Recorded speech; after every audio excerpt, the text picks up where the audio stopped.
Neanderthal की संस्कृति सपाट थी। हालांकि वे अपने समकालीन प्रारंभिक आधुनिक मनुष्यों की तरह व्यवहार नहीं करते थे।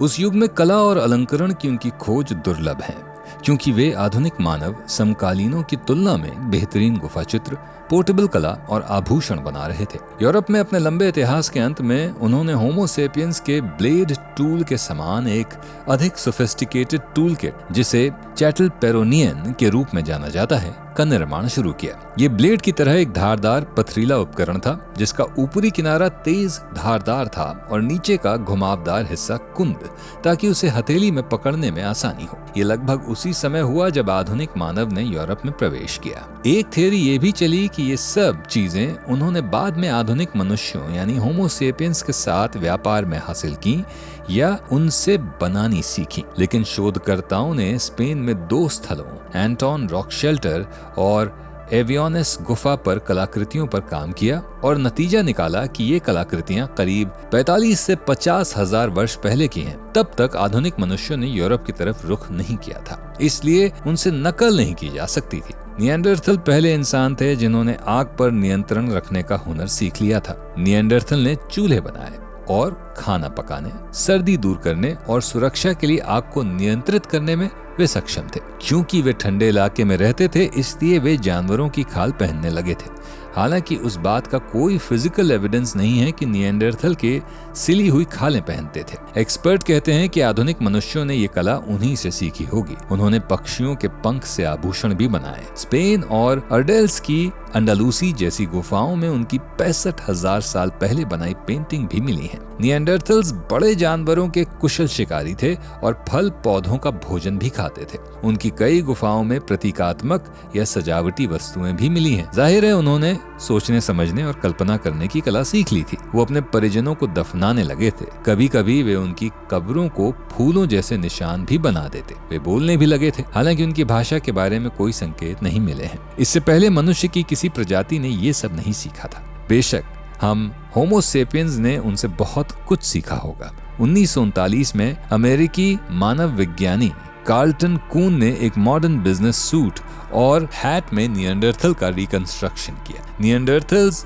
अगर वर्तमान में जिंदा रहते तो वे आधुनिक मनुष्यों को कड़ी प्रतिस्पर्धा देते।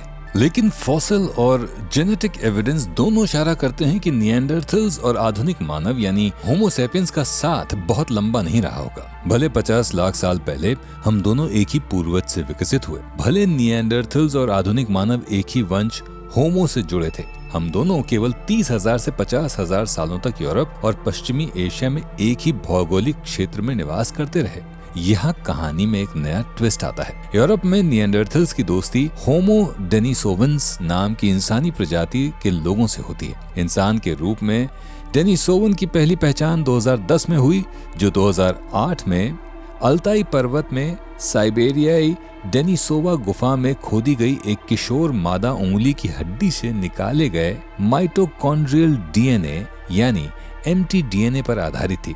उनका डीएनए निएंडरथल के साथ करीबी रिश्तेदारी का संकेत देता है। ये भी निएंडरथल्स की तरह गुफा में रहते थे, लेकिन दोनों कभी गुफा में एक साथ रहते थे या नहीं, ये पता नहीं चल सका है। हाल ही में मिले डीएनए एविडेंस से पता चलता है कि उनकी त्वचा, आंखें और बाल गहरे रंग के थे और उनकी बनावट और चेहरे की विशेषताएं निएंडरथल्स जैसी थीं। हालांकि उनके मोलर्स बड़े थे, जो पुरातन मानवों और नर वानर प्रजाति ऑस्ट्रेलोपिथेसिन की याद दिलाती है। बहरहाल निएंडरथल पूरे यूरोप और मध्य पूर्व की भूमि पर घूमते रहे, जबकि उनका सहयोगी समूह डेनिसोवन्स पूरे एशिया में फैल गया। और जब भी ये समूह मिले, ऐसा लगता है उन्होंने आपस में संभोग कर लिया।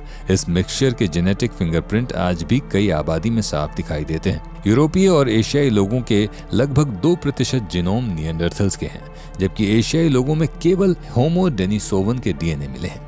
जेनेटिक एविडेंस से इशारा मिलता है कि आज डेनिसोवन्स स्पष्ट रूप से आधुनिक मनुष्य के साथ जुड़े हुए हैं, जिनमें मेलानेशियन, ऑस्ट्रेलियाई आदिवासी और फिलिपिनो नेग्रिटोज के तकरीबन 5% हैं। मेलानेशियंस में 6% पाया गया है।